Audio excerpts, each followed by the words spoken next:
नमस्कार दोस्तों, मैं हूं एस टी शर्मा और आप देख रहे हैं एक्वाटेक इन्फो। अगर आपने अपने घर में एक टैंक लगा के रखा हुआ है, उसमें आपने मछलियां पाली हुई हैं और उसमें internal power head filter install किया हुआ है, लेकिन आपकी मछलियां बड़ी हो गई हैं, उसमें उनका बायोलोड जो है वो बढ़ गया है और आपका फ़िल्टर जो है उस बायोलोड को टैकल करने में असमर्थ हो रहा है और आपको लगता है कि आपको एक टॉप ऑन फ़िल्टर उस पर इंस्टॉल कर देना चाहिए। लेकिन अगर आपका टैंक विदाउट ब्रेस बार से बना हुआ है, उसमें कोई भी सपोर्ट नहीं लगी हुई है जिसके ऊपर कि टॉप ऑन फ़िल्टर को टिकाया जा सके, उसको ऊपर उसको रखा जा सके, इंस्टॉल किया जा सके, तो ये वीडियो डेफिनेटली आपके लिए है। ये एक रिक्वेस्टेड वीडियो है। बहुत दिनों से मेरे पास एक क्वेरी आ रही थी कि कोई DIY टॉप ऑन फ़िल्टर बना के दिखाइए। तो इस वीडियो में आप जो फ़िल्टर देखने जा रहे हैं वो दोनों तरह के टैंक पे काम करेगा, चाहे वो विदाउट ब्रेस बार का हो या विद ब्रेस बार। अगर विद ब्रेस बार है तो ये फ़िल्टर आपको उसके ऊपर आराम से इंस्टॉल करना है, उसके अंदर टैंक के आएगा वो। लेकिन अगर आपके टैंक में ब्रेस बार नहीं लगी है तो उसे कैसे इंस्टॉल करेंगे ये आप इस वीडियो में देखेंगे। मेरे एक दोस्त हैं, उन्होंने 2x1x1 फिट का टैंक लगा रखा है, उसमें उन्होंने कोइज़ रखी हुई हैं। अब उनकी कोइज़ जो हैं वो बड़ी हो गई हैं और कोइज़ के टैंक में उन्होंने इंटरनल पावर फ़िल्टर लगाया हुआ था और उसके साथ में उन्होंने DIY स्प्रे बार इंस्टॉल करके रखी थी। तो जब तक वो कोइज़ छोटी थी तब तक तो सही ढंग से फ़िल्ट्रेशन सिस्टम काम कर रहा था, लेकिन अब जैसे कोइज़ बड़ी हुई हैं, उनका वेस्ट बढ़ गया है, तो नेचुरली है कि वो फ़िल्टर सिस्टम जो है वो उनका वेस्ट टैकल करने में पूरी तरह से एफिशिएंट नहीं है। तो उनको उस टैंक के ऊपर एक टॉप ऑन फ़िल्टर जो है वो इंस्टॉल करना था, लेकिन प्रॉब्लम फिर वही थी कि उनका टैंक विदाउट ब्रेस बार बना हुआ है, उसमें किसी भी तरह की कोई ब्रेस बार नहीं लगी है, कोई सपोर्ट नहीं लगी है। तो उस पर टॉप ऑन फ़िल्टर को हम कैसे इंस्टॉल कर सकते हैं, इस वीडियो में आप वही देखेंगे। तो चलिए ज़्यादा टाइम ना वेस्ट करते हुए शुरू करते हैं।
हुक बनाने के लिए हम ये जो साइकिल की एक तार होती है जो उसके टायर में स्पोक लगी होती है उसका यूज़ कर रहे हैं।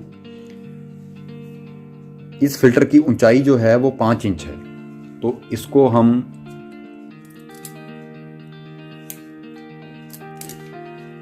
तकरीबन 7 इंच के करीब यूज़ करेंगे। इतना रख के हम इसको यहाँ से ये स्पोक जो है काट लेंगे।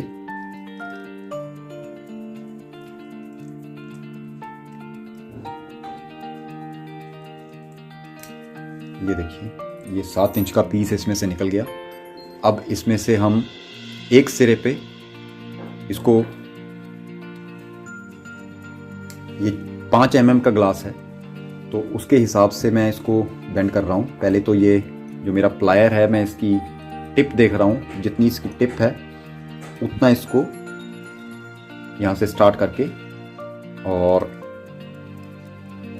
90 डिग्री का एंगल दे रहा हूँ। ये देखिए, ये इसका 90 डिग्री का एंगल हो गया।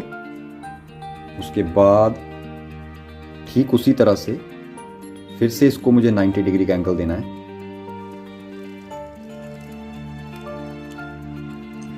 ये देखिए, ये कुछ ऐसी शेप बन जाएगी इसकी। अब ये हुक जो है वो इसमें लगने के लिए बिल्कुल तैयार है, इसमें फंस जाएगी। अब इसमें हमें इसको थोड़ा सा गोल करना है।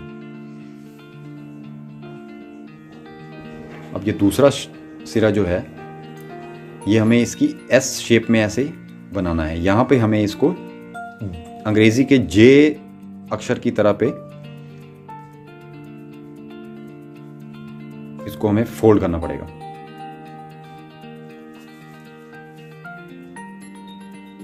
तो देख लेते हैं कि कितना हमें इसको फोल्ड करना पड़ेगा।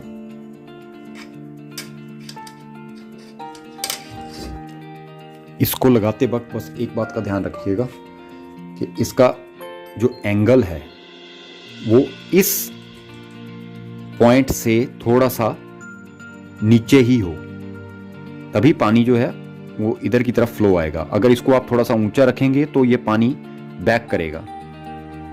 तो हम इसको इतना रखते हैं और इतना रखने के लिए हमें, अगर इसको हम नाप के देखें तो 4.25 इंच के करीब इसको हमें बेंड देना है।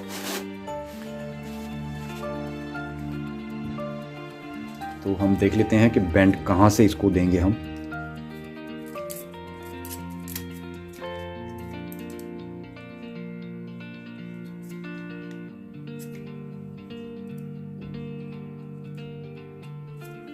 अप्रोक्सीमेटली ये एरिया है,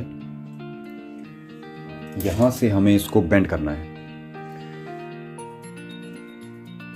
ये सिरा जो है हमने इस तरफ को बेंड किया है, तो इस सिरे को हम इस तरफ को बेंड करेंगे। इस बात का खास ध्यान रखिएगा। अब मैं प्लायर को ऐसे ही पकड़ रहा हूं और इसको ऐसे ही बेंड कर दूंगा।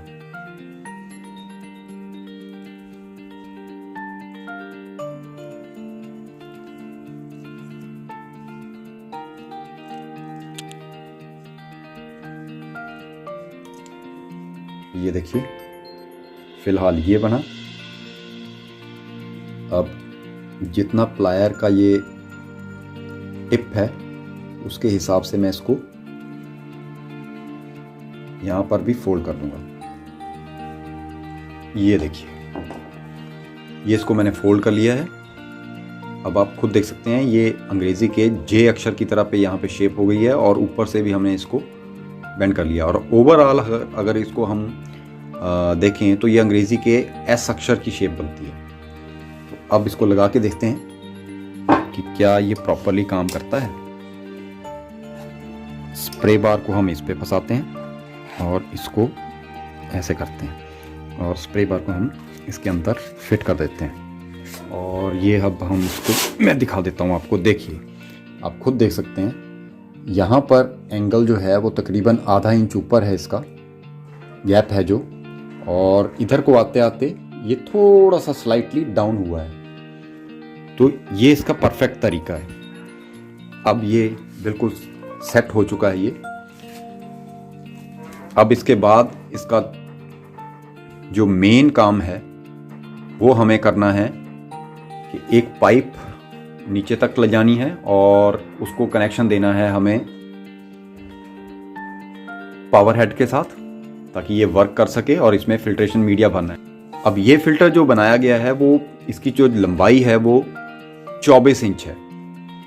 तो ये जो हमारे क्लाइंट हैं उनके पास एक 24 बाय 12 बाय 12 इंच का टैंक है। उसमें विदाउट ब्रेस बार बना हुआ टैंक है वो, उसमें कोई भी सपोर्ट के लिए ब्रेस बार नहीं लगी हुई है। इस वजह से उसमें कोई भी टॉप ऑन फिल्टर जो है हम ऊपर से टिका नहीं सकते। तो इस बात को ध्यान में रखकर ये फिल्टर प्रिपेयर किया गया है। अगर आपका भी ऐसा ही केस है कि आपके पास एक टैंक है जिसमें सपोर्ट्स नहीं लगी हुई हैं, ब्रेस बार्स नहीं लगी हुई हैं, और आप उसमें फ़िल्टर को टिका नहीं सकते हैं, टॉप ऑन फिल्टर को, तो अब ये बिल्कुल टैंक की लंबाई का फ़िल्टर बनाया है। अब इसको उसके ऊपर हम पेस्ट कर देंगे। यानी कि अगर आप मान के चलिए ये टैंक है और इस टैंक के ऊपर हम यहाँ पर ये 3 साइड्स में, एक यहाँ पर, एक ये बैक वॉल पे और एक इस साइड पे, यहाँ पर हम ये टॉप ऑन फिल्टर ऐसे फिक्स कर देंगे सिलिकॉन के साथ। इसमें फिल्ट्रेशन मीडिया वगैरह भर के और पावर हेड के साथ इसको वर्किंग में हम चला सकते हैं। ये फिलहाल मैकेनिज्म कंप्लीट हो चुका है। अब इसकी एक बार पानी की टेस्टिंग हम जरूर लेंगे।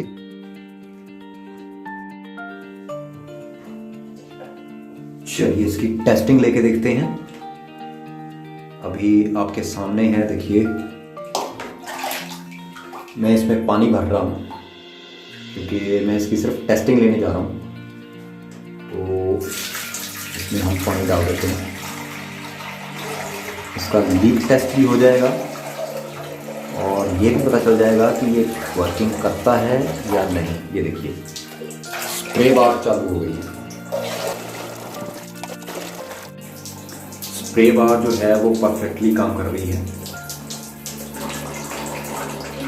अब इसका एक टेस्ट लेते हैं कि अगर हम ये पॉइंट, ये स्प्रे बार जो है अगर चोक हो जाती है तो क्या होगा।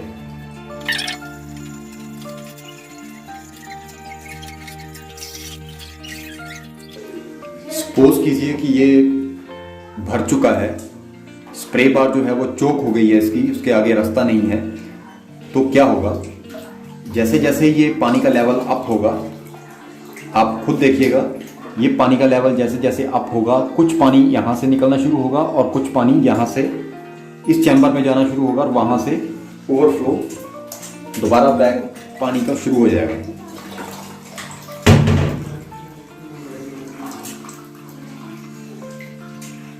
देखिए पानी जो है अपने आप उस चैम्बर में चला गया और वहाँ से उसका ओवरफ्लो जो है वो शुरू हो गया। देखिए अब इसमें जो चांसेस हैं इसके ओवरफ्लो होने के वो है ही नहीं। तो ये है इसका मैकेनिज्म, इस ढंग से ये कुछ काम करेगा।